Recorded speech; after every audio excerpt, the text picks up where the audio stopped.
o apóstolo Pedro, inspirado por Deus, ele diz que toda a carne é como a erva, toda a glória do homem como a flor da erva, secou-se a erva, caiu a sua flor, mas a palavra de Deus permanece para sempre. E é esta palavra que entre vós foi evangelizada. Sabemos que ao longo dos séculos tentaram destruir a Bíblia e desacreditá-la. E hoje não é diferente, inclusive no nosso meio, existem aqueles que estão dizendo que a Bíblia precisa ser atualizada, vamos atualizar o texto bíblico, a Bíblia precisa ser ressignificada, coisa nenhuma.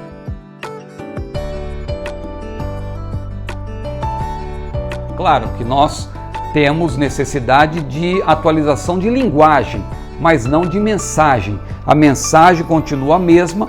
Nós temos aqui também um vídeo no nosso canal falando sobre isso. Recentemente alguém aí disse que a Bíblia tem que ser atualizada. O nosso vídeo é inclusive uma resposta a esse pastor progressista que falou isso, né?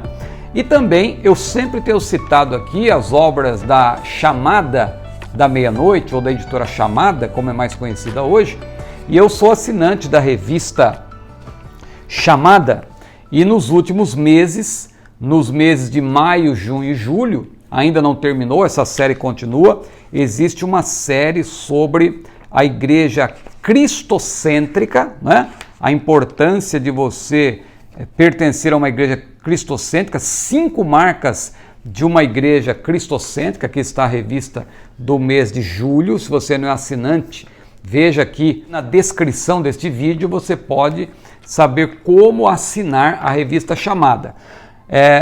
Você encontra aqui esta série, essa minissérie, que apresenta 5 marcas de uma igreja cristocêntrica, e a terceira marca é justamente a palavra de Deus. Olha que interessante, eu estou citando essa revista porque o autor, que é o pastor Daniel Lima, ele menciona justamente um desses enganadores da atualidade que querem dizer que a Bíblia tem que ser ressignificada, a Bíblia tem que ser atualizada, a mensagem da Bíblia perdeu a sua validade. Não, não é isso que a Bíblia diz. Mas olha o que diz Daniel Lima. Um teólogo brasileiro que abandonou a fé afirmou há algum tempo que a pessoa de Jesus é a chave hermenêutica da Escritura. E, portanto, quando Paulo discorda de Jesus, ele se apega ao que Jesus disse e não a Paulo.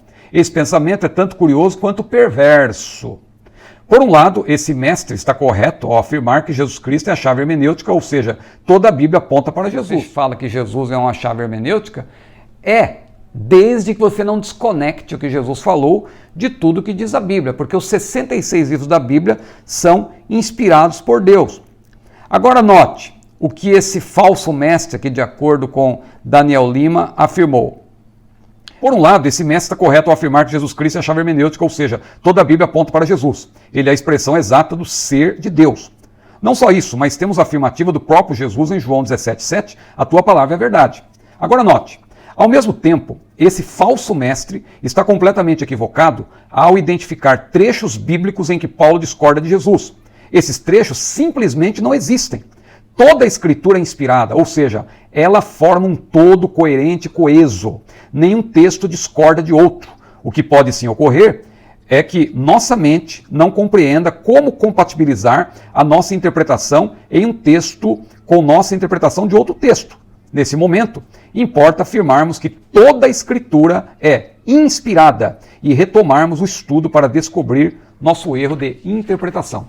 Nós devemos estudar a palavra de Deus e interpretá-la para extrair do texto o sentido que o autor, inspirado por Deus, quis transmitir.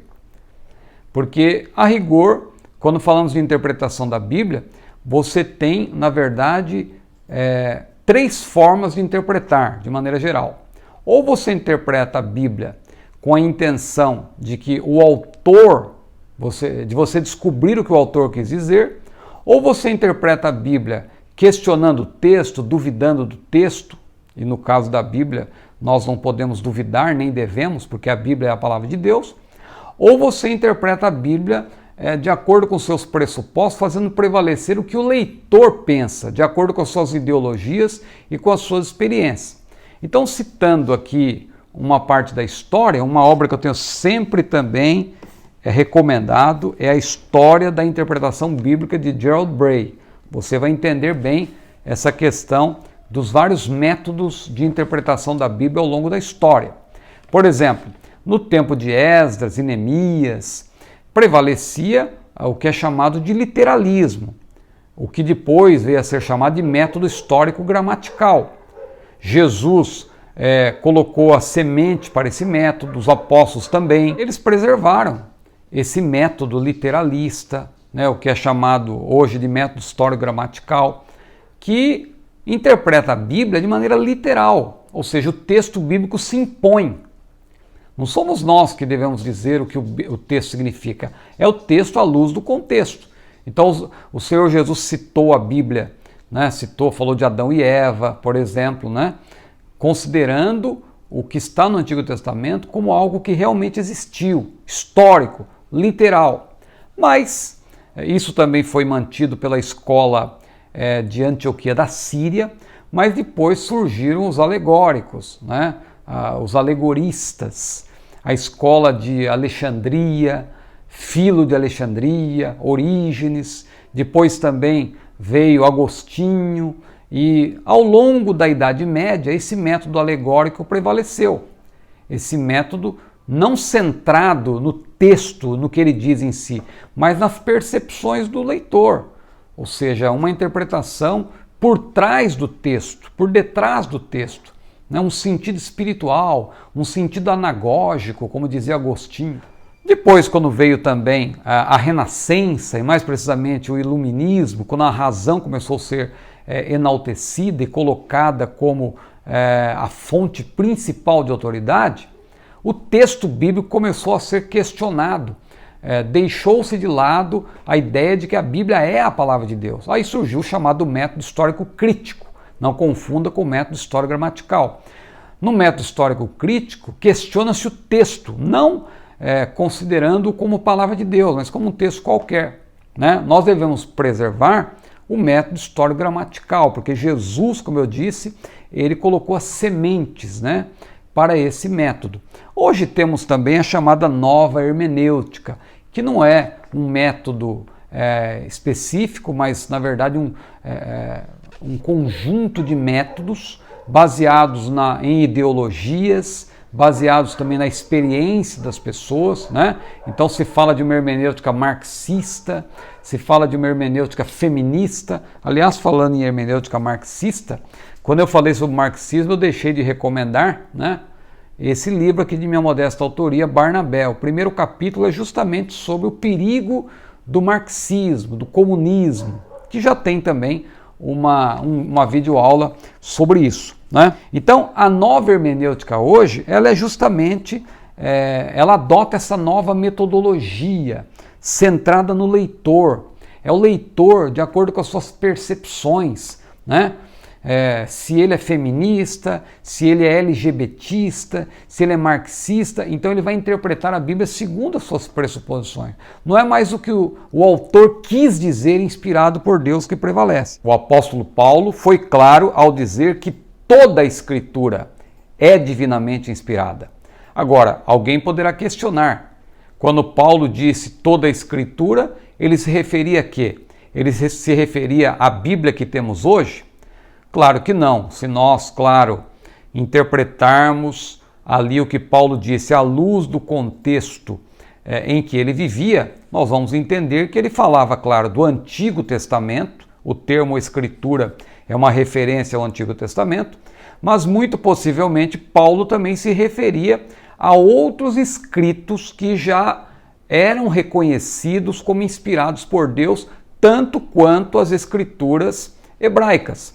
O próprio apóstolo Pedro, na sua segunda carta, capítulo 3, versículo 16, um versículo conhecidíssimo de todos, ao falar dos escritos ou das epístolas de Paulo, ele ali demonstrou que ele, que tinha autoridade apostólica, não é, para reconhecer os livros canônicos, porque os livros canônicos, eles não foram assim escolhidos aleatoriamente, segundo a preferência de alguns, não. Eles tinham, claro, também o selo apostólico. Eles tinham, na verdade, a confirmação de que os apóstolos que andaram com Jesus, e também Paulo, que foi um apóstolo que não fazia parte dos 12, mas que tinha autoridade também para autenticar não é? Segundo a direção do Espírito, os livros que eram considerados inspirados por Deus. Mas Pedro, veja, ao se referir aos escritos de Paulo, ele disse que nas suas cartas há pontos difíceis de entender que os indoutos e inconstantes torcem. E veja o que disse Pedro, e igualmente as outras escrituras, é o que ele diz, reconhecendo, portanto, que as epístolas de Paulo estavam em pé de igualdade, por assim dizer, com as escrituras veterotestamentárias. Então, hoje para nós, claro, quando lemos 2 Timóteo 3,16, toda a escritura é divinamente inspirada, para nós, claro, é uma referência aos 66 livros da Bíblia, porque é esse o sentido para nós hoje, porque sabemos que os 66 livros, os 39 do Antigo Testamento e os 27 do Novo, têm o selo da inspiração divina.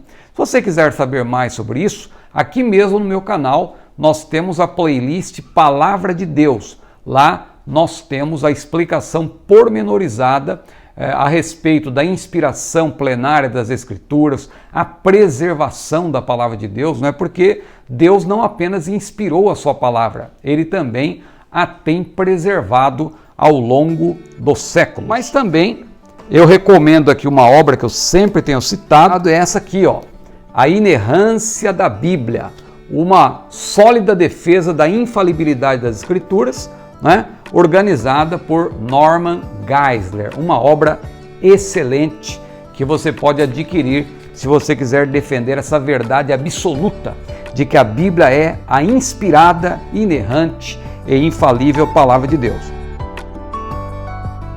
Inscreva-se no meu canal e que Deus derrame toda sorte de bênçãos sobre a sua vida. A paz do Senhor.